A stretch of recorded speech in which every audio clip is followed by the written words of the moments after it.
In this video, I will show you how to build a successful startup in 5 simple steps. Without a business degree, a massive budget, or working 60+ hours a week. My name is Oskar, I have coached over 50 startups and built 2 startups myself, and here is what I learned. Building a successful startup isn't about doing more, it's about doing the right things in the right order. Now, this isn't just theory, it's a battle-tested roadmap. So follow these 5 steps and by the end you will know exactly how to build a successful startup the right way. Step 3 alone has saved many founders thousands of dollars and hardly anyone talks about it. So don't miss it. Let's dive right in. The very first step can already make or break your startup. Skip it and nothing else will matter. Most founders build their startup like this. They have a cool idea, think it could work, and start development right away. 6 months later, they have built their product. Looks fancy, cool features, and works great. But when they finally want to get some customers, nobody wants it. Big mistake. I made the same mistake in the first startup I joined, and it cost us everything. We had to close it. So don't make the same mistake as I did. So here is how you can avoid this mistake. Before you write a single line of code, you need to solve a real problem your customers have. Something that really annoys people. And one of the best ways to find such problems you could solve is to look around you and look for things that frustrates people around you. It could be something in your everyday life, something you experience at work, or even a frustration you see in your hobbies. Keep an ear out for things like, man, I wish there was an easier way to do this, or why doesn't this exist yet? This is your chance to create a solution that people want. But here is the kicker, not all problems are worth solving.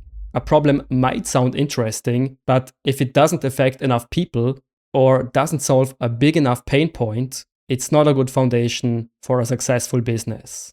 So remember, no real problem, no real startup. Simple as that. So think about the last problem you encountered. Maybe in your life or someone else's life. Write it down. It could be your next startup idea. But don't build it yet because step 2 will save you thousands of dollars.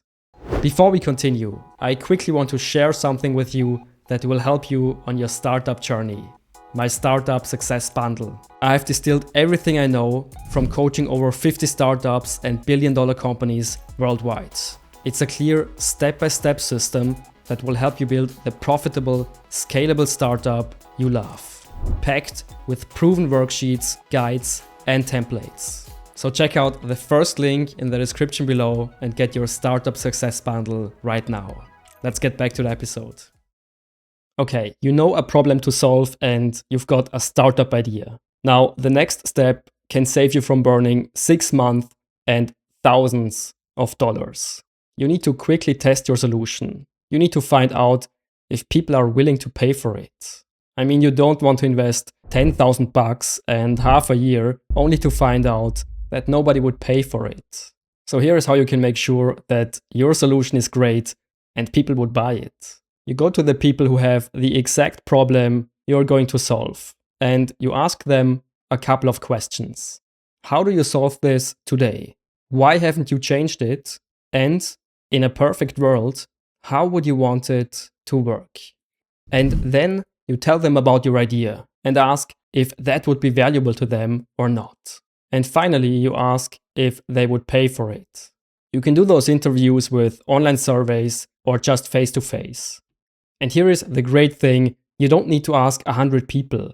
Ask 10 people and you will have a good idea whether they would pay for it or not. This is basically your free insurance against building something that nobody wants. And if you validate your idea, you are already ahead of 90% of startup founders. Okay, you have found a problem worth solving and you have asked 10 people if they find your solution valuable and would pay for it. Now it's time to build it. Let's move on to step number 3. Now, when you build your product, there is one key concept you need to understand. You don't spend 6 months developing it. You don't build 20 cool features. You don't try to make everything perfect. There is a better way to do it, a way to get customers super quick. You build an MVP, a minimum viable product. The MVP is the simplest version of your product that people would still pay for. Imagine you have 10 cool feature ideas and you strip everything away so you only have your main feature left. The one that solves the main problem. That's your MVP. So no fancy design, no crazy features, just the basics. So the goal is to quickly test with real people if your solution is heading in the right direction. And this should be super quick to build. In my first startup, our MVP wasn't even code, just a clickable design. And we showed it to potential customers, got feedback, tweaked it, and showed it again. And only once our customers were happy with it and really loved the solution, we started with real development. So that's how you build your product. You focus on your main feature, build it super quick and cheap. You can even use scribbles or mock-ups, get customer feedback, and improve it until people love it. And only once you do that, you start with real development. Now, quick question for you. What is the scrappiest MVP you have ever seen or you have ever built? Drop it in the comments below. I would love to hear what you have tried. Okay, you have shown your MVP to potential customers and you started coding. Now it's time to get real customers. There are 19 ways to get customers. But here is the truth. Most of them won't work for your startup. And here many founders make a big mistake because they try to do everything. Social media ads, writing blog posts, cold outreach. And you know what the issue is? They try to do everything, but nothing really works. So here is the better approach. Think about where your potential customers hang out and focus on those channels. Now, one of the best ways to get your first customers, and I highly recommend you use it too, is to use your personal network. Because those people already trust you. And here is how it works, and this is important. When you reach out to your friends, family, and colleagues, you're not asking for sales. I mean, there is little value in it when your mom buys your product. You want connections and want to get to know people in their network who might find your product valuable. So here is how you do it. Grab your phone, check your LinkedIn or email contacts, and write a list of everyone you know. Now sort the list by trust is already established, like family at the top, then your friends, classmates, and then professional contacts. And once you have your list, reach out to each person and you start at the top of your list. And here is why it was so important to sort your list. The people at the top, your family and friends, they trust you. They will text you back and support you. And the more you scroll down the list, the less likely it is that people will help you. Now, your message can be super simple. Explain what your product is about, who you help, and how you help them. For example, if you build a meditation app, you could say, "Hey Amanda, I just launched a meditation app that helps people relax during a stressful workday. Do you know anyone who might find this useful?" And that's it. Simple as that. So remember this, don't sell directly. Ask if they know anybody in their network who might find your solution valuable. And when someone refers you to someone in their network, you use the same approach. You reach out with a personalized message without asking for the sale right away. I used this strategy to get my first 100 customers, and I can tell you in the beginning, it works better than anything else. And now comes an important part most founders completely miss. So you've got your first customers. Sure, go celebrate a bit, but you're not done. It's time to improve your product even more. And the best way to do this is to get customer feedback. Now, as an early stage startup, I recommend you get customer feedback every week. Later on, every month is fine, but in the beginning, you really want to understand what your customers want to achieve and how you can provide even more value. I want to give you a pro tip here.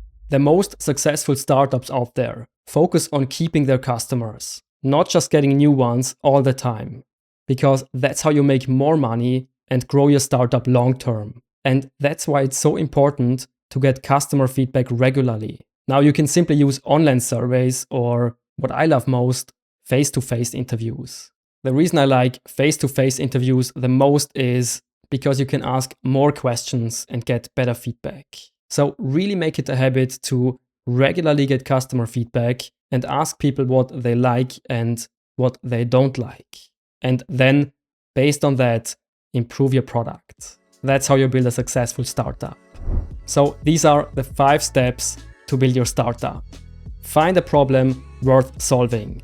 Test your idea, build your MVP, get first customers, and get customer feedback and improve your product. If you do that, you are already ahead of 99% of startup founders. But here is the thing, getting your first customers is just the beginning. If you want to turn your startup into a real, lasting business, you need a clear roadmap so you don't waste your time and money. So check out this video where I will show you how you can build a product roadmap for your startup so you know exactly what to build next and don't waste your time and money. But before you go, make sure you subscribe to the channel for more pro tips and powerful frameworks on how to build a successful startup. Talk soon, bye bye.